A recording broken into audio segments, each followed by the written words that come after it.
hits or any kind of work has to be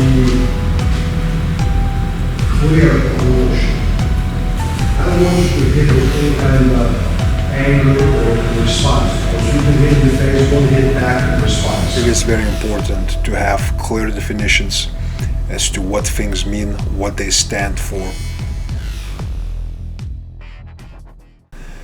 That way, with clear understanding what is what, we can take a closer look at how to train, how to work, how to rewire ability to hit, ability to generate force. So first, what is impact? Impact is one object moving through space and time, meeting another object. And by meeting, it means impacting, making contact with. Where a lot of people, I think, make mistake is that any kind of contact that's being made with a target, it's being looked at as a hit. The reality is this: a lot of what is considered by many people a hit is actually a push. Violent, fast, yet it is a push. Impact is in the time frame, very short contact between the two objects, with one object transferring energy into another. If they both transfer the same amount of energy into each other.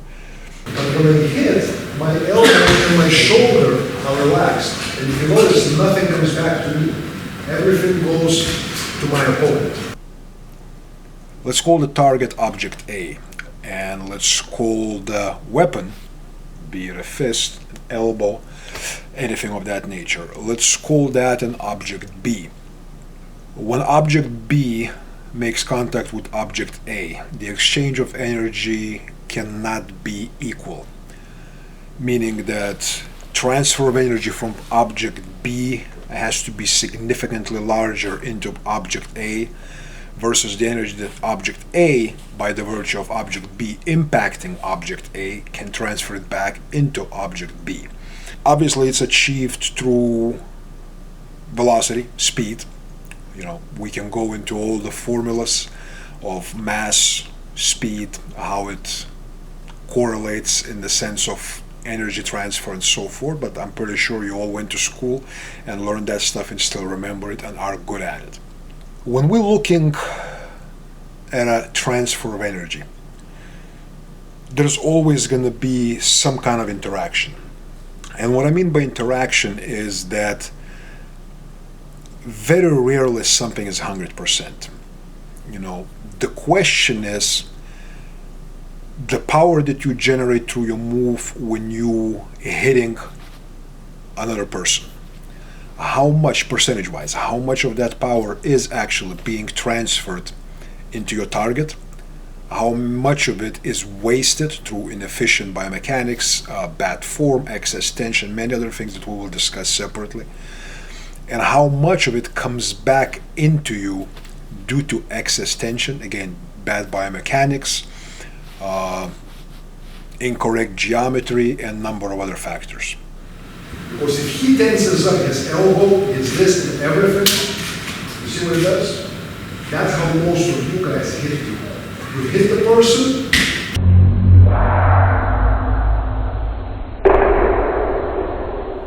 what I refer to as impactology, which is the science of impact,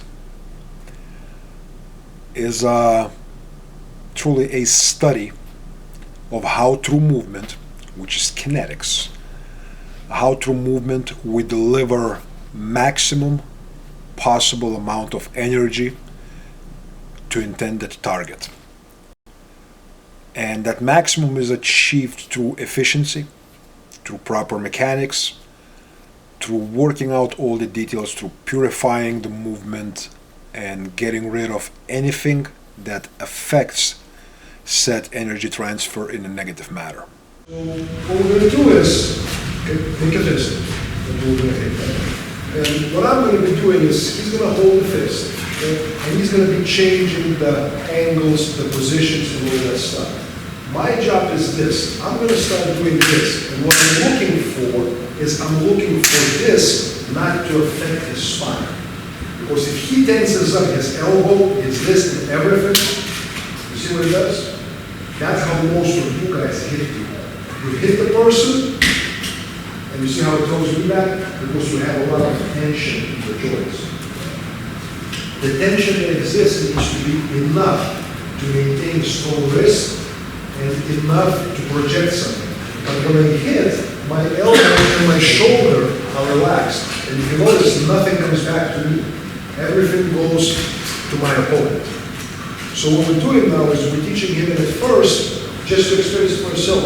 Get yourself a little bit tense, like you hit with tension, and you'll see it doesn't take much to affect your, you feel the pressure go into your heels, and so forth. So gradually how you're going to work, as I'm working, okay, you're not going to start by relaxing here and here. You're going to start first, relax your ankles. That way that movement is manageable there. Then relax your knees, relax your hips, relax your shoulders, and then relax your elbow. So now when I present my fist and he starts hitting, I'm tense now. I'm tense here, and I relax my ankle. Okay, I relax my knee. A little higher. It's affecting me, but it's affecting me now just here. It's not affecting like this one. Okay? Then when I relax my hips, it's only affecting my shoulder line. It turns and so forth. When I relax my shoulder, it's not affecting that. And now when I relax my elbow, I can actually allow that fist to go boom, boom. That way you create that flow of motion. When I hit, it goes to the next step. Make sense? So spend your time a little bit, and sometimes challenge the person when he's holding and you feel that he's becoming relaxed. He should not become relaxed too much or it could actually break his wrist. So this has to maintain a certain amount of tension where very well. Okay? And then have him hit towards your hand, and sometimes, so just keep hitting towards my hand, and then sometimes I'm going to meet him halfway. And I see if he's throwing a punch with his shoulder tense, so when his hit comes and I hit and it affected his spine, it shows me that he's throwing a punch from the tension in his shoulder. You need to be able to throw your hits without any tension in my shoulders or my body. Without any tension.